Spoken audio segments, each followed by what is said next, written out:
열왕기상 19장 1절에서 8절의 말씀을 제가 봉독합니다.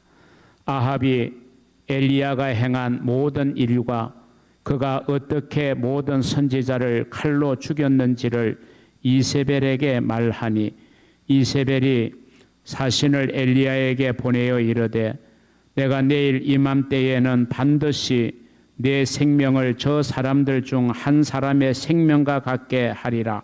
그렇게 하지 아니하면 신들이 내게 벌 위에 벌을 내림이 마땅하니라 한지라. 그가 이 형편을 보고 일어나 자기의 생명을 위해 도망하여 유다에 속한 보엘세바에 이르러 자기의 사환을 그곳에 머물게 하고 자기 자신은 광야로 들어가 하루 길쯤 가서 한 로뎀나무 아래에 앉아서 자기가 죽기를 원하여 이르되 여호와여 넉넉하오니 지금 내 생명을 거두시옵소서. 나는 내 조상들보다 낫지 못하나이다 하고 로뎀나무 아래에 누워 자더니 천사가 그를 어루만지며 그에게 이르되 일어나서 먹으라 하는지라. 본적 머리맡에 숯불에 구운 떡과 한 병 물이 있더라. 이에 먹고 마시고 다시 누웠더니 여호와의 천사가 또다시 와서 어루만지며 이르되 일어나 먹어라. 네가 갈 길을 다 가지 못할까 하노라 하는지라. 이에 일어나 먹고 마시고 그 음식물의 힘을 의지하여 40주 40야를 거쳐 하나님의 산 호렙에 이르니라. 아멘. 우리 한번 성도의 인사를 나누겠습니다. 옆 사람에게 당신이 더 행복했으면 좋겠습니다.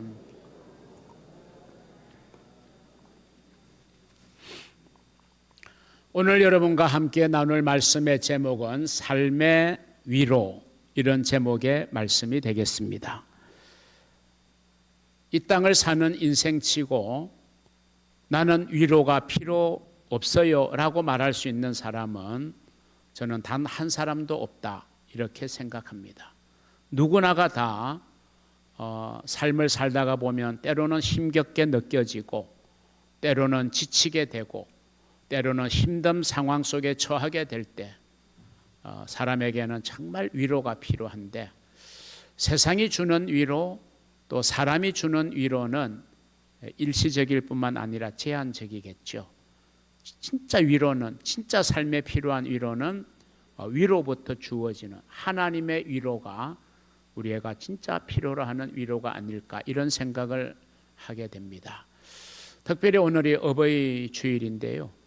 그 많은 인생 가운데서도 정말 위로가 필요한 부류의 사람이 누굴까 한번 생각해 보니까 정말 평생을 가정과 자녀를 위해서 희생을 아끼지 아니하신 어버이들, 또 정말 어려운 시대에 태어나서 때로는 보리거개를 거치고 또 6.25를 경험하고 일제시대를 경험하신 분들, 정말 나라가 힘들고 어려울 때 정말 허리띠를 졸라매고 나라와 민족을 위해서 정말 희생하고 헌신하신 우리 어버이들, 그들이 있었기에 오늘 우리가 사는 대한민국 땅이 얼마나 살기 좋은 정말 번영 국가를 이루고 있는지 그런 헌신을 아끼지 아니하신 우리 어버이들에게 또한 정말 삶의 위로, 하나님의 위로가 필요하지 않을까 이런 생각을 가지면서 오늘 우리 모든 인생에게 필요한 삶의 위로라는 제목으로 함께 말씀을 나누려고 합니다.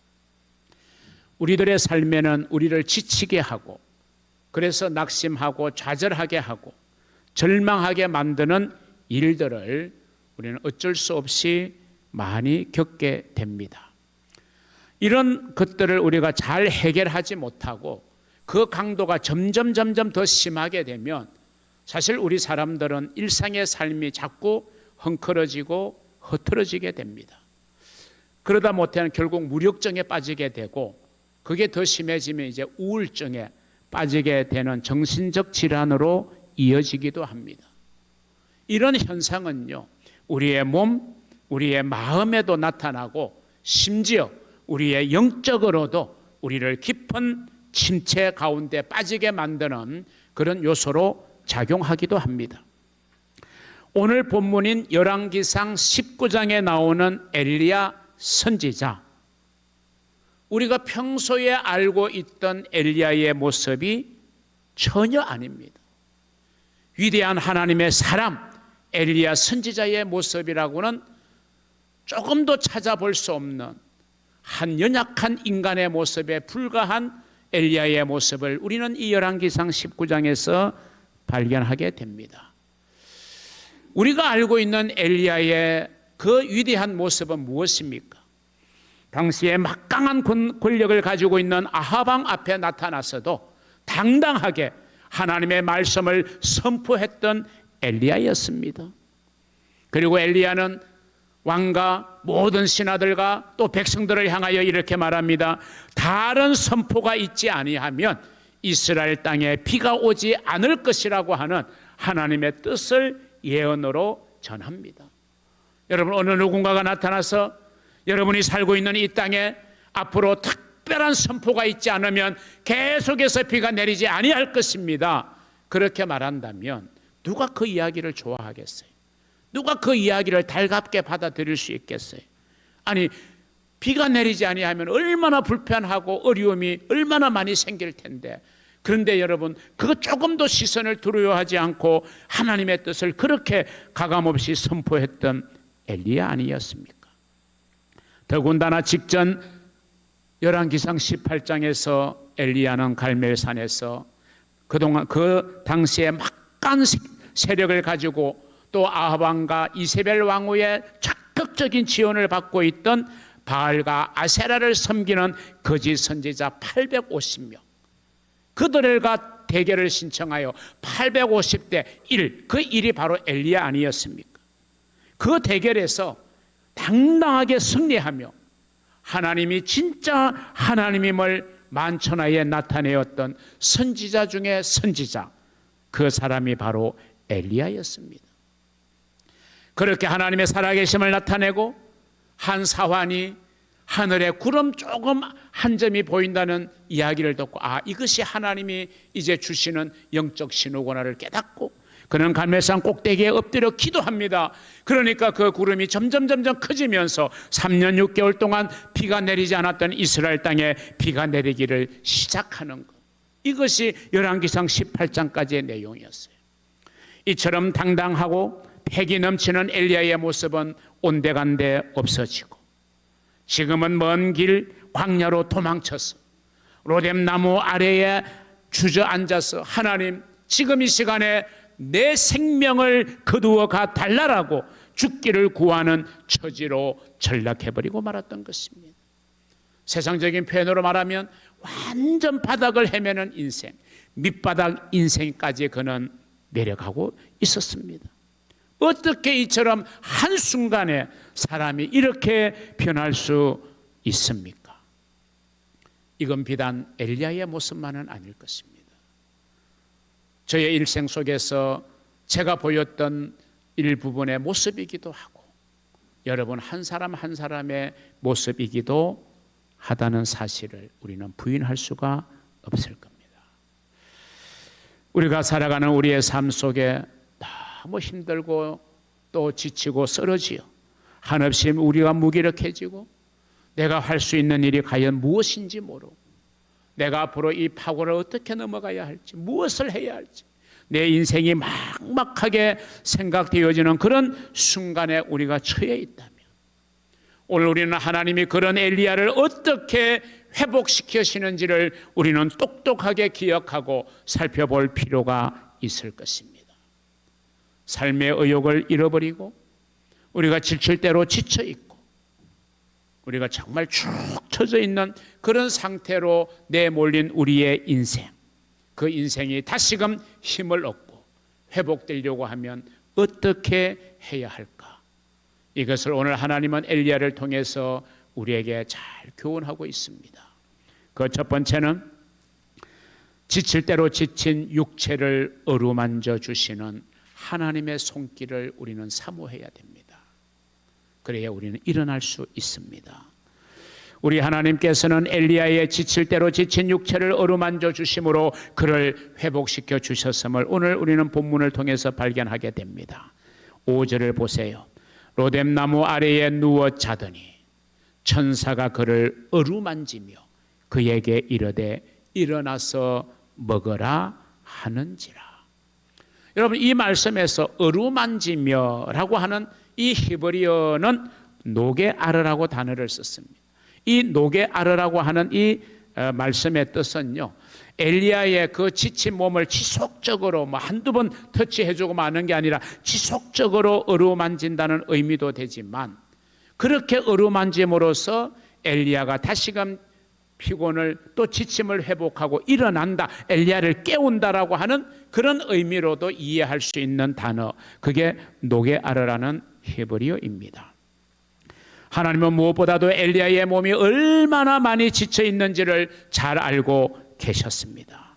그래서 그 지친 육체가 회복될 수 있도록 몸을 어루만져 주셨을 뿐만 아니라 숯불에 구운 떡 그리고 물 한 병을 주님이 예비해 놓으신 후에 엘리야가 그 양식을 먹도록 했던 것입니다.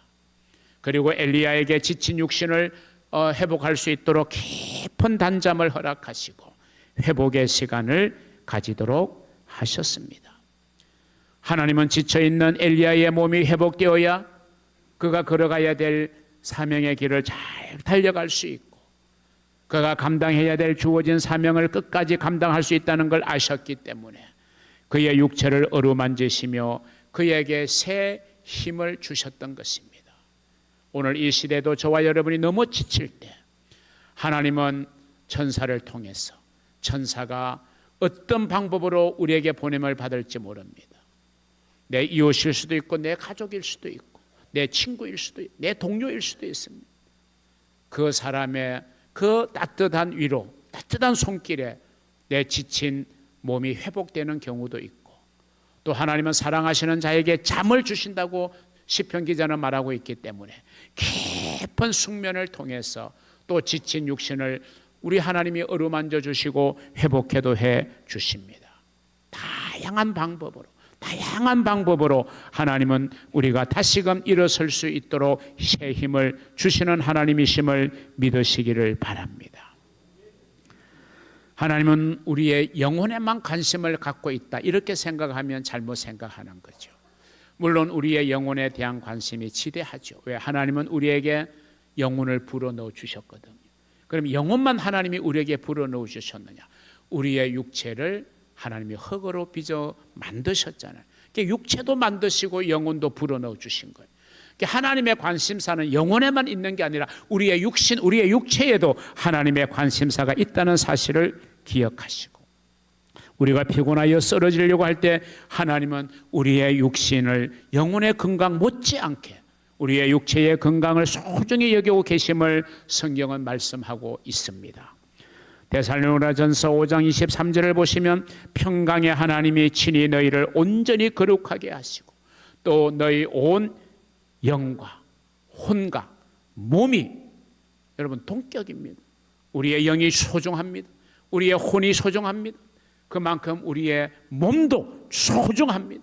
그래서 우리의 영과 혼과 몸이 우리 주 예수 그리스도께서 강림하실 때에 흠없게 보존되기를 원한다라고 말하고 있습니다.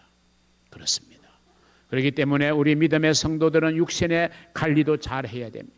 육체를 혹사시켜서도 안 됩니다. 왜? 하나님이 주신 육체이기 때문에 잘 관리하는 지혜가 필요해요. 사랑하는 성도 여러분은 하나님의 도우심으로 육신의 건강을 잘 관리하시고, 때로는 우리가 삶에 지쳐서 몸이 지치고 힘들 때 하나님이 다양한 방법으로 우리를 어루만져 주시는 하나님의 손길을 사모하여 지친 육체의 회복을 이루어서 금년 우리 교회의 슬로건대로 부르심에 합당하게 행하며 우리가 걸어가야 될 인생길 잘 달려가며 우리가 감당해야 될 사명을 잘 감당하다가 주님 앞에 서게 되는 하나님의 사람들 되시기를 주님의 이름으로 축복합니다. 두 번째, 우리가 정말 회복을 이루기 원하고 하나님의 위로를 받기 원할 때 우리의 지친 육신을 어루만질 뿐만 아니라 우리의 낙심한 마음을 달래주시는 하나님의 손길 또한 우리는 사모해야 됩니다. 하나님은 엘리야의 육체에 이어서 그의 깨어진 마음, 무너진 마음, 약해진 마음을 어루만져 주셨습니다. 심리학에서는요, 우리 인간의 마음을 유리판과 같다 이렇게 비유하고 있어요. 유리판. 여러분, 유리판이 한 부분에 충격이 가해지면요, 결국에는 그 크기만 금이 가는 게 아니라 쫙 금이 번져가지고 그 유리판을 우리가 사용할 수가 없어요. 차 앞유리에 돌멩이가 튀어서 금이 갔잖아요. 그럼 점점 시간이 지나면 금이 더 번져가지고 더 이상 우리가 그 교체하지 않으면 안 될 만큼의 금이 가게 되는 거예요. 우리 마음이 그렇다는 거예요. 우리 마음에 정말 충격이 오면요, 우리 마음판 전체가 금이 가게 되고 아픔이 오게 되고 마음이 상하게 되는 것입니다. 그래서 사람의 마음판이 심하게 깨어지게 되면요, 우리 사람들은 삶의 의미를 잃어버리고 삶의 목표를 잃어버립니다. 그러니까 어떻게 되죠? 방황하게 되는 거죠. 삶의 의욕을 잃고 목표를 잃어버리니까 방황하게 되고 될 대로 살게 되는 거고, 결국에는 살아갈 의욕을 잃어버리게 되는 것입니다.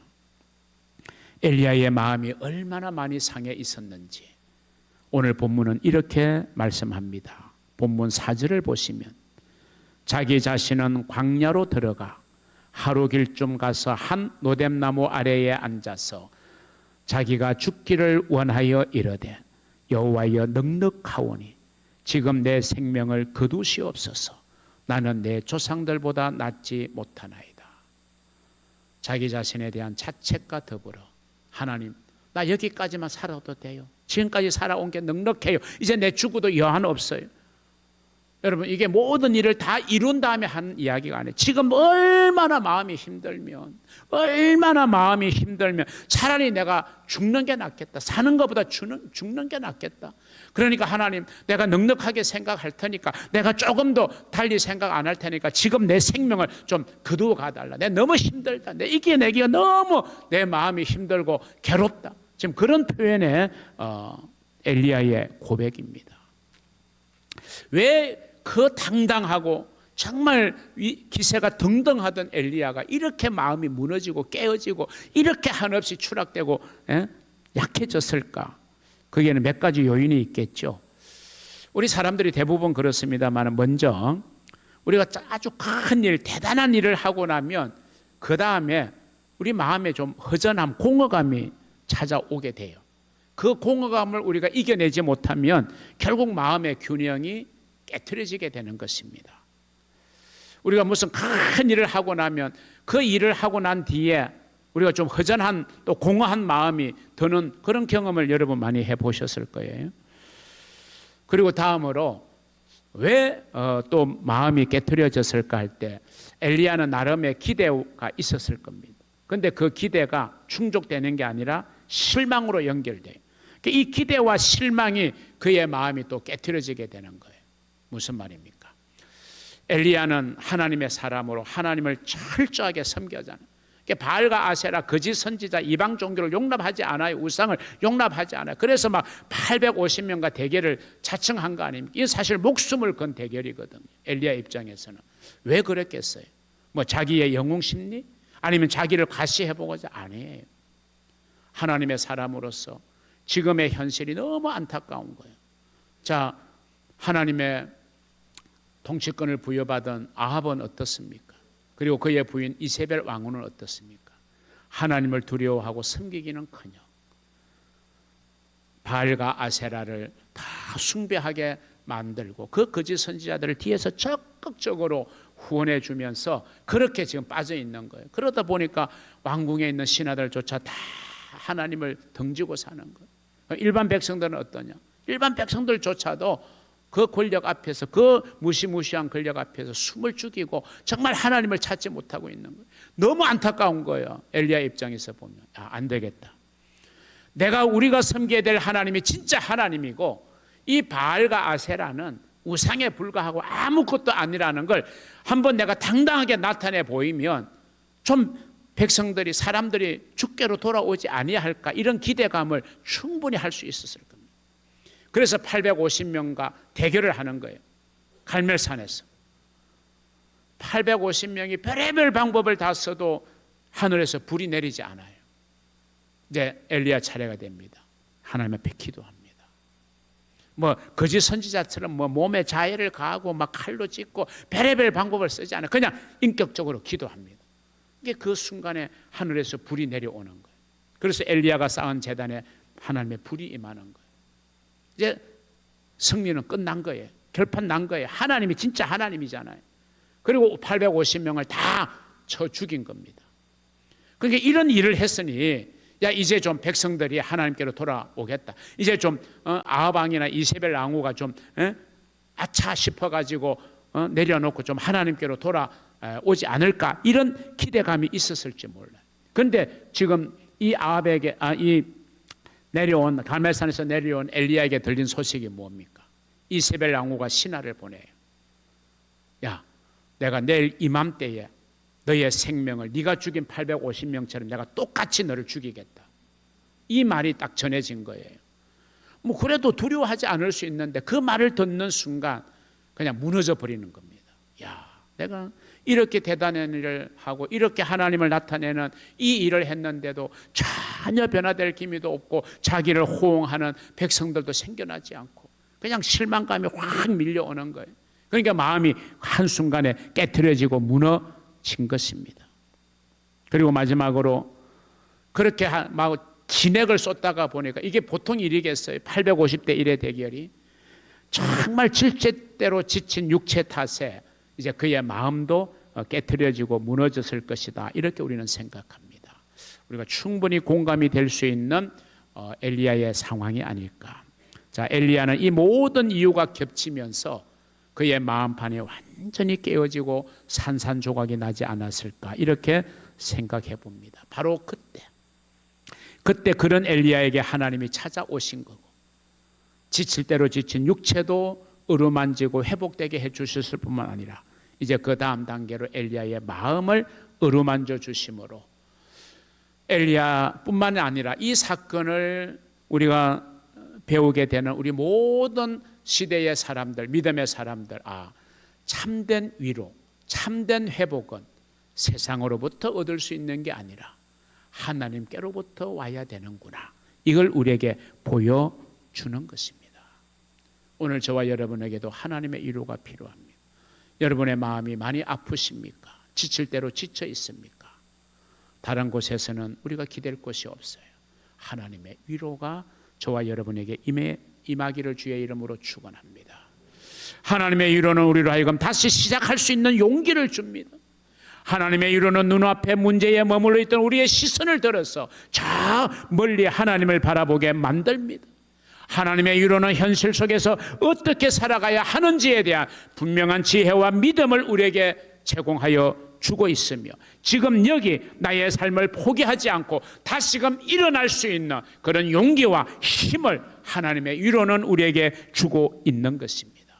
우리의 상한 마음, 지친 마음을 어루만져 주시는 하나님의 손길을 경험하면서 다시금 회복되고 일어날 수 있는 여러분 되시기를 주님의 이름으로 축복합니다. 마지막 세 번째, 우리의 지친 육체와 우리의 상한 마음을 달래주실 뿐만 아니라 우리의 병든 영혼을 회복시켜 주시는 하나님의 손길, 그걸 우리는 사모해야 할 것입니다. 사실 지금 열왕기상 18장까지 엘리야가 보인 행동에는 한 가지의 대원칙이 있었어요. 그 원칙이 뭔지 아십니까? 나는 하나님의 말씀에 순종하며 하나님의 말씀을 따라 살겠다. 이게 엘리야의 삶의 원칙이었어요. 그 원칙을 잘 지켜왔던 엘리야였습니다. 그런데 오늘 이 열왕기상 19장에 넘어오는 이 본문의 상황에서 엘리야는 하나님의 말씀보다는 한 개인 이세벨 왕후의 그 전갈되어진 이야기가 더 크게 들린 거예요. 그래서 몸도 확 다운이 되고 마음도 그리고 영혼도 병들게 되는 겁니다. 하나님의 말씀을 듣지 않는 거예요. 자신의 마음속에서 일어나는 그 마음에 따라 행동을 했어요. 그리고 자기 앞에 펼쳐지는 환경을 따라 선택했고 그리고 움직였습니다. 자, 3절은 뭐라고 말합니까? 본문, 그가 이 형편을 보고, 무슨 형편이에요? 이세벨 왕후의 그 전가를 받았어요. 이제 나는 내일이면 내가 이제 내 생명이 끝나겠구나. 이 생각이 순간 막 마음에 떠오르는 거예요. 이 형편을 보고 이제 일어나서 뭘 위해서? 지금까지는 하나님의 영광을 위해서 행동했는데 이제는 자기 생명을 위해 도망하여 유다에 속한 브엘세바에 이르러 자기의 사환을 그곳에 머물게 하고 자기는 하루길 좀 더 들어서 광야 갔어. 이제 로뎀나무 아래 앉아서 하나님 나를 차라리 죽여달라고, 내가 하나님 손에 죽어야지 이세벨 왕후의 손에 죽을 수 있겠냐고 그렇게 하는 겁니다. 이 3절의 말씀을 의미로 번역하면 이렇게 번역된다는 번역본이 있어요. 그리고 그는 보았다. 뭘 보았어요? 지금 자기 앞에 펼쳐지는 형편, 상황을 보았어요. 그러자 그리고 그가 일어났어요. 그리고 그는 그 자리를 떠나버렸어요.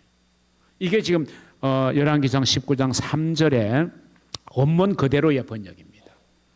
여러분, 엘리야는 자기와 함께 하시는 하나님, 지금까지 자기를 붙들어서 사용하시고 역사하신 그 하나님을 본 것이 아니라 이 순간만큼은 환경을 보고 있는 겁니다. 엘리야는 지금까지 하나님의 영광을 위해서 살았어요. 그런데 오늘 본문에서는 엘리야가 자기의 생명을 위해 도망쳤던 것이, 이게 우리 인간의 연약성을 보여주는 겁니다. 위대한 선지자도 이런 약함이 있어요. 누구나가 저와 여러분에게 이런 연약성이 누구에게는 다 있는 겁니다. 하나님은 그런 엘리야에게 지금 말씀을 통해서 그가 이제 바라봐야 할 것, 그리고 그가 가야 할 곳, 해야 할 일을 말씀해 주시면서 그의 병든 영혼을 회복시켜 주시는 내용이 본문에 나옵니다. 그래서 다시금 하나님의 말씀을 따라가게 하시고 하나님의 말씀의 능력과 은혜를 공급받게 하셨어요. 그래서 하나님이 지친 우리에게, 엘리야에게, 우리에게 주시는 말씀이 본문 7절에 나옵니다. 여호와의 천사가 또다시 와서 어루만지며 또다시 찾아온 거예요. 일어나 먹어라. 네가 갈 길을 다 가지 못할까 하노라. 무슨 말이에요? 엘리야는 가야 할 길이 있어요. 감당해야 될 사명이 있어요. 가야 할 길을 다 가지 못하고 중도에 포기하고, 걸어가야 할 사명의 길을 중도에 포기하고 뒤돌았으면 그는 얼마나 불행한 인생이 됩니까? 하나님은 한 번밖에 없는 우리의 인생을 허락하시고 우리가 살아가야 될 우리의 인생길이 있습니다. 그 길을 내가 자포자기 해서도 안 되고 내 스스로 그 길을 포기해서도 안 되고 그것을 강제로 끊어서도 안 되고 하나님이 허락하신 생명 다하기까지 내가 걸어가야 될 인생길 잘 달려가야 되잖아요. 하나님이 우리에게 주신 믿음, 끝까지 우리가 천국에 갈 때까지 천국에 들어가는 유일한 자격이 믿음이니까 그 믿음을 잘 지켜 걸어가야 되잖아요. 우리에게 주신 사명, 끝까지 우리가 사명의 길을 걸어가야 되잖아요. 그러기 위해서 우리는 하나님의 말씀을 듣고 따라갈 때 우리가 회복되고 다시금 우리는 복된 길에 들어서게 될 줄로 믿으시기를 바랍니다. 사랑하는 성도 여러분, 우리를 잘 아시는 하나님, 그래서 우리를 어루만지시는 그 하나님의 은혜가 저와 여러분의 육체와 저와 여러분의 마음과 저와 여러분의 영혼에 부어지기를 주님의 이름으로 축원합니다. 이런 하나님의 일을 통해서 하나님이 주신 용기와 새 힘을 가지고 우리에게 맡겨주신 주님의 일을 감당하기 위해서 오늘도 잘 준비하고 달려가는 저와 여러분, 우리가 걸어가야 될 인생길을 힘있게 또 보람있게 의미있게 걸어가시는 저와 여러분이 되시고 우리의 삶의 길에 우리에게 만나게 되는 역경, 고난, 시련을 통해서 우리가 잘 단련되어지고 하나님의 위로와 하나님의 붙드심을 통해서 마지막까지 하나님 앞에 쓰임받다가 주님 품에 안기시는 복된 성도들 되시기를 우리 주님의 이름으로 축원합니다. 기도하겠습니다. 하나님 아버지 감사합니다. 우리에게는 삶의 위로가